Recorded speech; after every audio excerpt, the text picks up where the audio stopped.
The EU summit Starmer built his political recovery on doesn't have a date yet.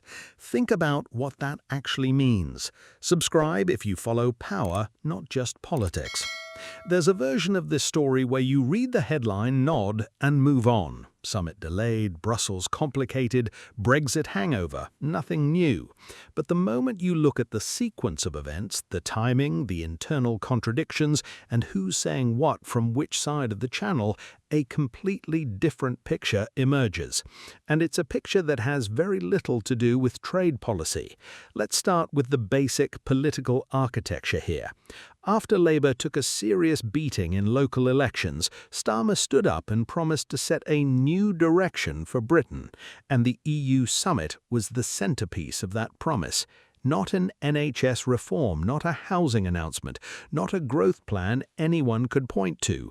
The summit, a diplomatic event, a meeting, that was the political recovery strategy, which tells you something important about how thin the options are inside Downing Street right now. Now here's where it gets interesting. According to British and European officials, the summit, penciled in for late June, may now be delayed until July at the earliest. Some cited the prospect that substantial deals won't be agreed in time. Others said Starmer may be perceived as too weak to offer the concessions required to actually advance the talks. Read that second part again. Too weak to offer concessions. That's not a logistical problem. That's a political assessment being made inside Brussels about the state of the British Prime Minister. And it's being made, at least according to current reporting, by the very people he needs to strike a deal with. That changes the nature of this entirely. When the other side of a negotiation starts factoring in your domestic instability before they'll move, you're no longer in a negotiation. You're in a waiting room, and the EU has always been extraordinarily patient when patience suits them. The reset matters much more to the UK government than it does to the EU. That single observation from analysts who have been tracking these negotiations closely is the structural fact underpinning everything. Starmer needs this summit to survive politically. The EU needs it to be useful strategically. Those are not the same incentive. And in any negotiation, the side that needs it more loses leverage before the first meeting even takes place. Which brings us to the red lines, because this is the part that deserves far more scrutiny than it gets. Starmer has ruled out rejoining the single market, the customs union, and freedom of movement. Those are firm Labour manifesto commitments, politically non-negotiable, at least publicly. Fine, but here's the problem. EU officials have already privately rebuffed one proposal, that Britain be allowed to join the EU single market for goods only, without signing up to free movement of people. Government sources dispute the characterization that this was a definitive rejection, but the political perception is already forming, regardless of the exact diplomatic wording. So you have a government promising economic benefits from closer EU alignment while simultaneously ruling out the specific mechanisms that would actually produce those benefits at scale, and then expressing surprise that the EU isn't particularly excited about what's left on the table. A senior EU official reportedly asked aloud, how revolutionary can it be without revisiting their red lines? That's not a hostile question, that's the entire strategic dilemma stated plainly by someone who has to attend these meetings. There's a particular irony buried in here that almost nobody's pointing at directly. Brexit's central promise was control, specifically the ability to make decisions for Britain without deferring to Brussels. Now, the political survival of the Prime Minister who inherited the Brexit settlement depends on convincing Brussels to accept British proposals on Brussels' timeline with Brussels' conditions. The wheel has turned in a direction nobody fully predicted. Brexit-supporting newspapers and politicians remain alert to any moves they see as drawing Britain back into the EU's orbit, while a piecemeal approach won't satisfy younger voters who want nothing less than full realignment. Starmer is simultaneously too European for one half of the electorate and not European enough for the other. That's not a communications problem, that's a structural political trap, and the summit, whatever form it eventually takes, can't fully resolve it. Now look at the domestic dimension, because that's where the real pressure is building. The governing Labour Party has already received a serious drubbing in local elections and opinion polls. Starmer is circling, Streeting is positioning, and the Parliamentary Party is watching.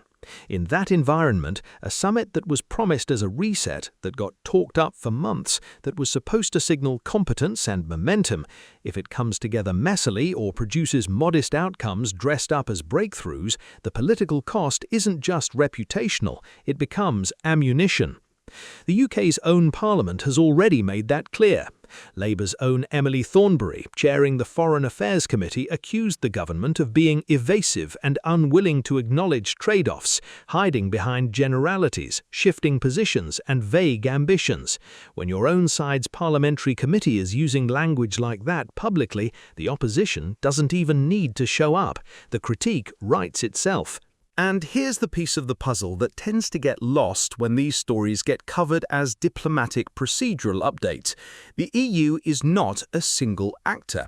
It's 27 member states, each with their own political pressures, each with their own relationship to the Brexit question, each with their own calculation about what a closer UK relationship is actually worth to them.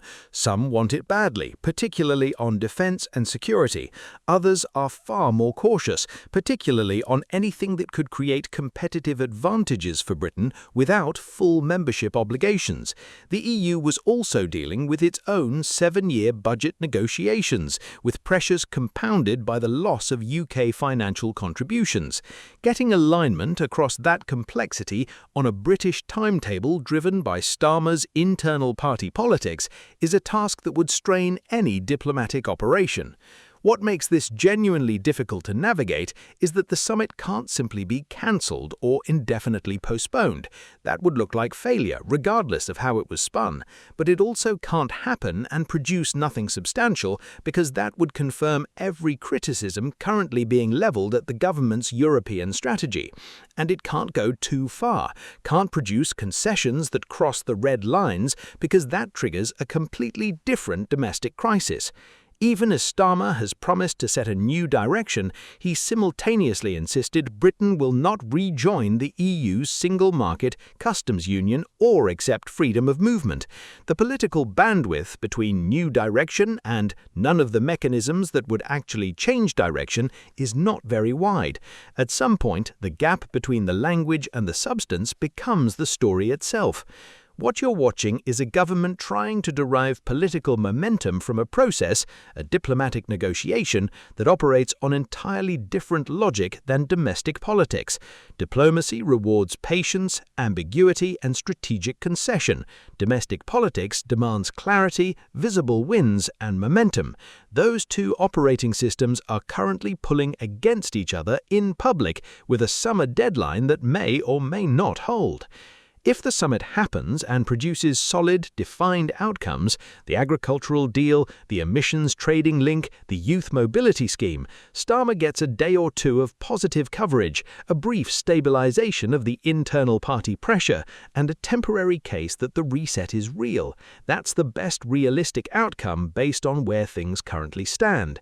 If it slips further, or arrives undercooked, or the EU signals publicly that Britain came in with ambitious but undeliverable proposals, that's not just a diplomatic setback, that's the moment the question about Starmer's future leadership stops being speculative and starts being a serious parliamentary conversation. Brussels didn't create this situation, Westminster did, and the summit can't resolve a political crisis that was never really about Europe in the first place.